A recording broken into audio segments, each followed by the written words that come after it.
टंडो मोहम्मद खान में आबपाशी खाते के मुलाजमन ते कयल तशद्दुद खिलाफ आबपाशी खाते के सखर के मुलाजमन पारा सखर बैराज खां ग्लोबल चौक ताईं एहतजाजी रैली कढी वई। रैली में शामिल मुज़ाहिरीन जवाबदारन की गिरफ्तारी लाइ सख्त नारेबाजी कई। उन मौके ते पाकिस्तान वर्कर्स फेडरेशन के इलाइक़ाई अगवान खादिम हुसैन खोसो,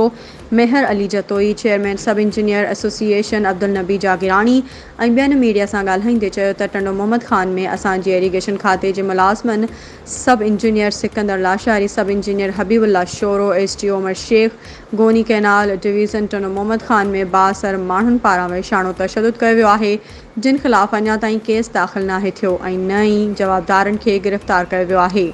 आबपाशी अमलदारनि खे सख़्त नतीजा भोगण जूं धमकियूं मिली रहियूं आहिनि। एहतजाज कंदड़नि आला इख्तियारनि खां मुतालबो कयो त जवाबदारनि खे गिरफ़्तार करे इंसाफ़ कयो वञे, ॿी सूरत में एहतजाज जो दायरो वसी कयो वेंदो। वधीक ख़बरुनि ऐं अपडेट्स जे लाइ असांजे चैनल खे सब्सक्राइब कयो ऐं हा, बेल आइकन खे प्रेस करणु न विसारिजो त जीअं असांजी हर नई अचण वारी वीडियो तव्हां ताईं पहुची